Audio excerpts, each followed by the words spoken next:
The US starts out the second group stage of the FIBA World Cup by beating Montenegro 85 to 73, and I believe this win confirms them into the quarterfinals because Lithuania also beat Greece, so both Lithuania and the US are 4-0 and Montenegro and Greece are 2-2. So the US is confirmed as top 2 in their group. They still have one more game against Lithuania on Sunday morning, and that game will no doubt be the biggest test. But this game was close for pretty much the entirety. It was pretty back and forth. Neither team really got a big lead, and it kind of felt like the US was sleepwalking through this game. Kind of just cruising, not shooting super well, but never really worried that they couldn't turn it on in the end to be able to get the win. And that's what they did. The second half came, they outscored Montenegro in that third quarter pretty easily, 24 to 17, and then the fourth quarter outscored them 24 to 18. And that was after being down by 1 at halftime. And this game was truly a game of contrasting styles. You have the US who's playing small, who wants to run and live in transition, and then you have Montenegro who is much bigger, stronger, and wants to play in the half court and get second chance points. And that is exactly what we saw.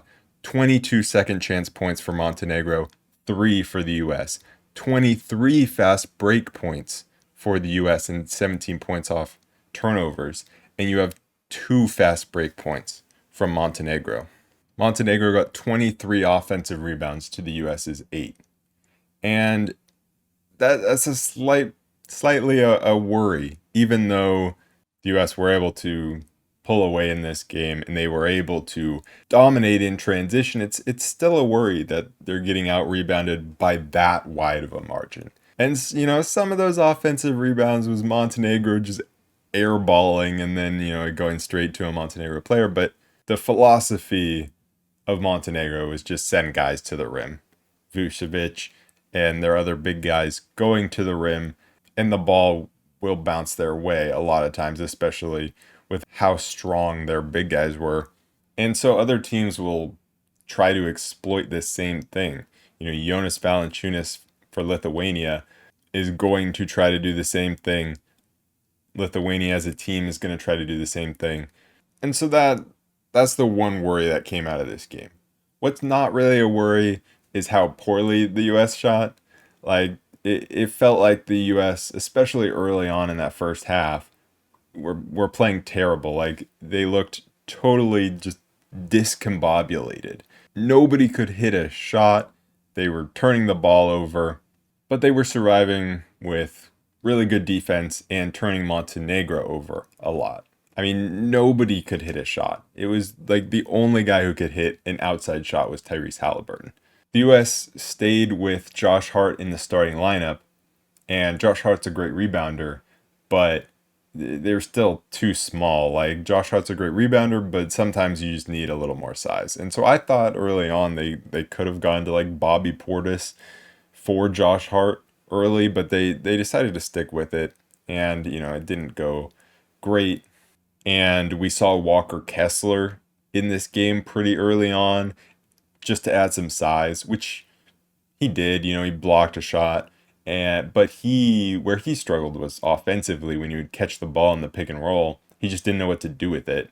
He would just kind of like throw it up at the rim a lot of times, and so he wasn't great there because defensively he can stay on the court, and it's just that offensive decision making where he was struggling, and this is exactly why I wanted to see him so much in the exhibition games, because at some point we knew this could happen and that we might need to use Walker Kessler, and we did. And offensively, it just did not look good at all. The US just survived in the first half by Brunson posting guys up.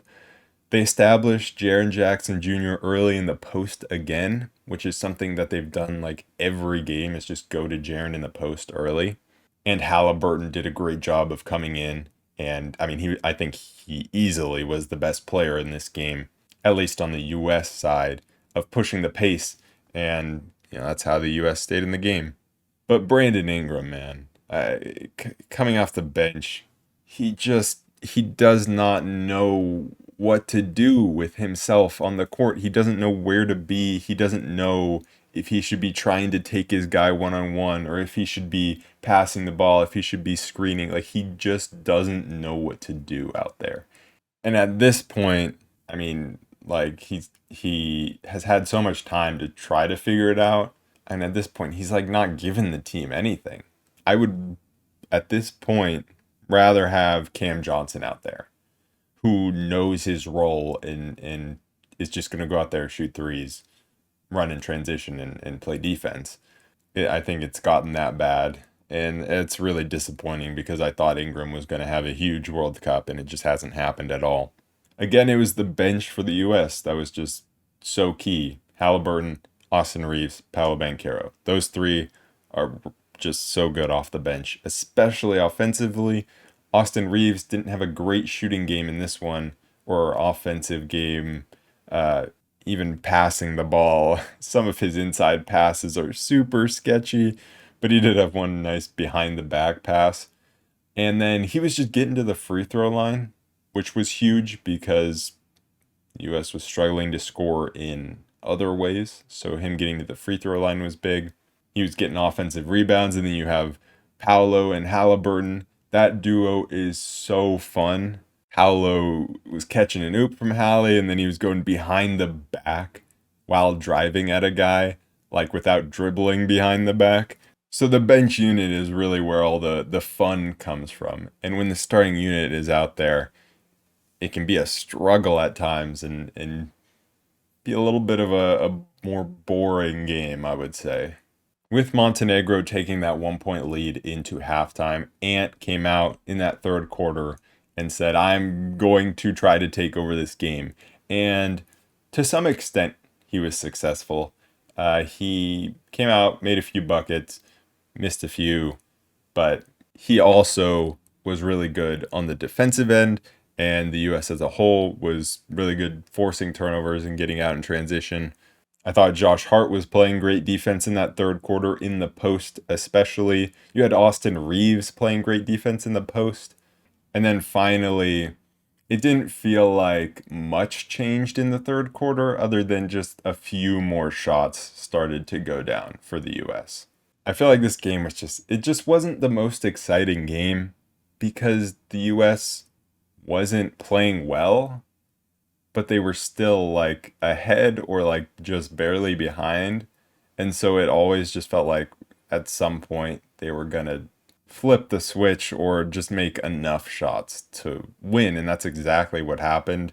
It was just like they were coasting for 2.5 quarters and then okay, now we'll turn it up a little bit, and then in the fourth we'll turn it up a little bit, but not enough to make it really exciting basketball. Just like we'll make enough shots, play enough defense, force enough turnovers to get by.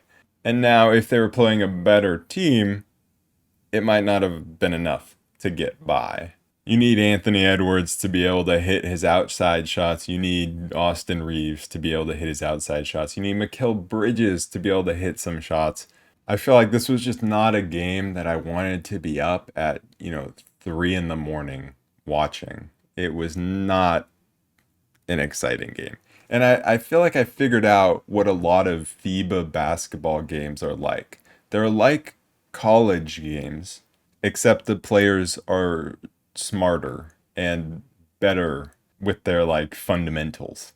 And what I mean by that is people watch college basketball not because, these guys, it's the most talented basketball players, because then you just watch the NBA or you would watch, other professional basketball leagues. But they watch it because it's guys who are talented, but who aren't great decision makers. So crazy stuff happens. And I feel like in FIBA basketball, you kind of get the same thing where guys are talented but just kind of playing fundamental basketball, but then they're smarter, so not the crazy things don't happen because they're professionals. The US ended the game shooting about 67% from the free throw line, 26% from the 3-point line and then 57% on twos. And so you have to expect those numbers to go up. But I think it showed that, the US has its vulnerabilities in this tournament, and that on a bad shooting day, they can be beat for sure. Now, this wasn't an elimination game, so maybe that had something to do with it being like a kind of a less exciting, less explosive game. But I am looking forward to the game against Lithuania, even though it doesn't, it's also not an elimination game, and it just has to do with seeding in that game. But I think it's good for the US to get their biggest test in World Cup play and not just exhibition games. But the US is still easily the favorite to win this tournament. You had people saying, after Canada's performances, oh, is Canada the favorite now? No, they're not. They just lost to Brazil. Spain lost to Latvia. So you have some pretty good teams going down, not getting eliminated, but losing there, and now they have to play each other, Spain and Canada. France lost, obviously, already and is out. So there are some good teams getting eliminated early, so, it can happen. And so that's why it's good. The US isn't, taking things for granted. They're getting the job done, even against, the worst opponents, and getting the job done even against, a solid Montenegro side.